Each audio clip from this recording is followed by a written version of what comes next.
muncul pengakuan mengejutkan dari salah satu asisten rumah tangga atau ART terkait isu perselingkuhan yang menyeret nama Paula Verhoeven setelah perceraiannya dengan Baim Wong. Dalam bukti yang beredar luas di media sosial, seorang ART yang tidak mau disebutkan namanya mengaku pernah melihat Paula bersama seorang pria di dalam rumah hingga subuh. ART tersebut menyatakan bahwa ia pernah diminta untuk menjaga anak-anak di kamar. Sementara Paula bersama seorang pria diduga menghabiskan waktu berduaan di meja makan hingga pukul 3 atau 4 subuh. Ia menambahkan bahwa kejadian serupa kerap terjadi ketika Baim Wong tidak berada di rumah. Selain itu, pengakuan lain datang dari ART berbeda. Ia menyebut pernah melihat Paula dan seorang pria bernama Niko tengah berduaan di kamar saat dirinya sedang membereskan rumah. Menurut keterangannya, ia melihat Paula dan Niko sedang berbincang di kamar, kemudian berpindah ke kamar seberang dan terlihat rebahan bersama. Setelah melihat pemandangan tersebut, ART tersebut memilih langsung menutup pintu dan turun ke lantai bawah tanpa berlama-lama. Meski Paula dan Baim Wong kini telah resmi bercerai dan sepakat untuk mengasuh anak-anak mereka bersama, isu mengenai hubungan Paula dengan pria lain terus menjadi perbincangan hangat di kalangan publik.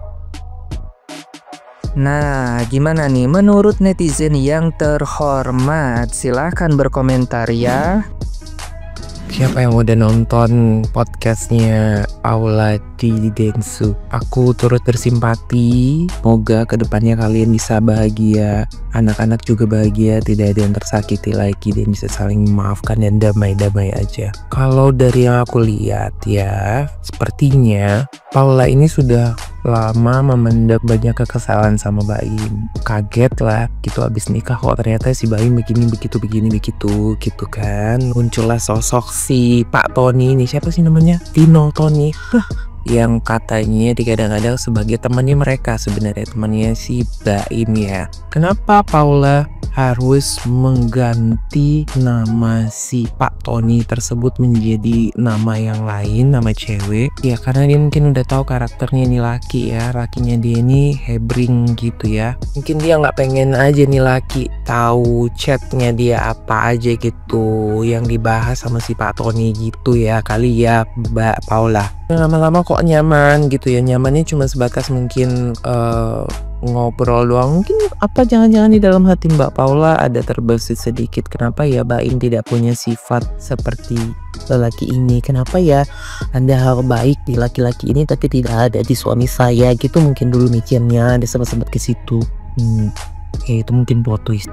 Nah, kalau menurut aku di sini kenapa Paula bilang dia tidak berselingkuh, karena tidak ada terjadi hubungan fisik mungkin ya, tapi tidak dengan Baim. Baim ini berpikirnya ya kalau kamu begitu dengan segala tingkahmu itu berarti itu kamu cheating, walaupun kamu tidak main fisik tapi hatimu mungkin sudah ada merasa kayak kucing-kucingan gitu. Kucing-kucingan itu berarti sudah perselingkuhan jatuhnya gitu mungkin menurut si Baim. Apa bisa rumah tangga aja seperti itu? Intinya karena komunikasi. Paling pantang ya kalau seandainya kita punya masalah, kita libatkan orang luar, apalagi bukan keluarga sendiri untuk membereskan masalah kita, itu nggak boleh loh. Apalagi lawan jenis dari istri kita, deket sama temen kita.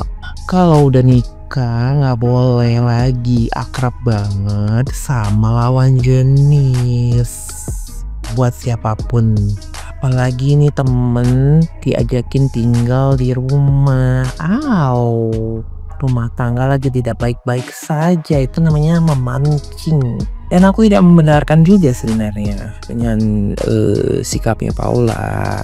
Kalau memang tidak nyaman lagi dengan suami, mendingan langsung ngomong, tapi itu kan sudah berlalu ya.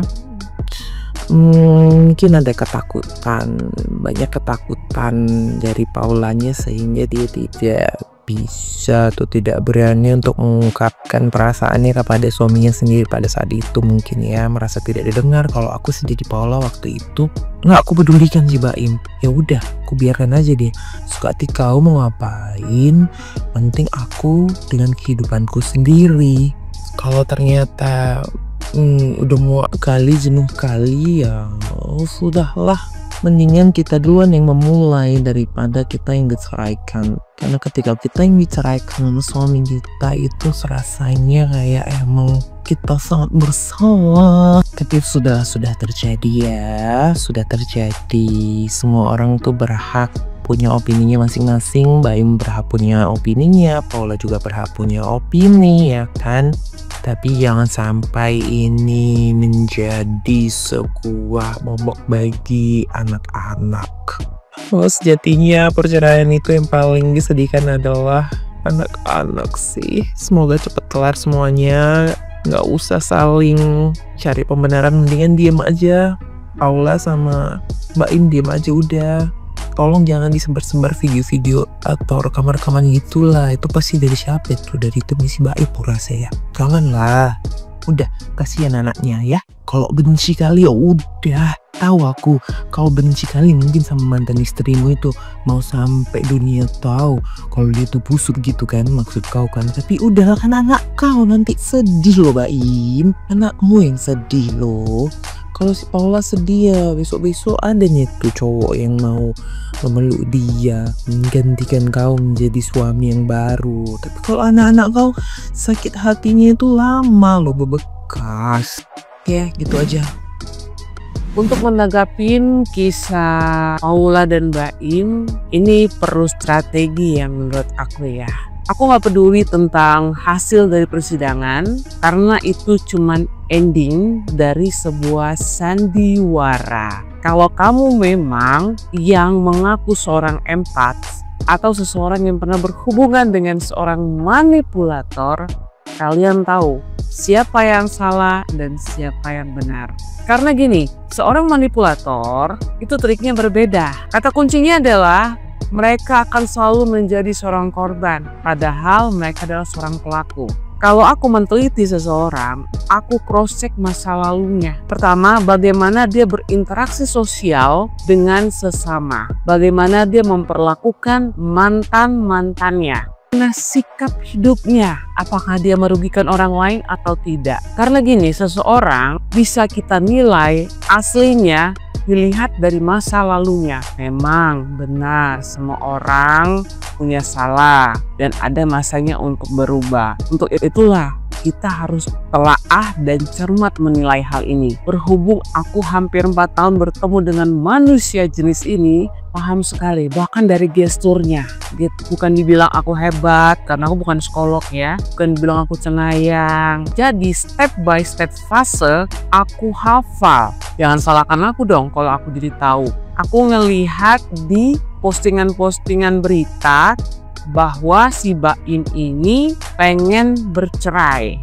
Di situ aku udah ngelihat ya, ada keanehan, berarti ada perencanaan untuk berpisah. Kalau aku melihat seorang Baim ini ya, terlepas dari hubungannya pernikahan dengan si Paula, dia seperti orang yang mengarah si paling gitu ya. Dia menunjukkan konten-konten membantu.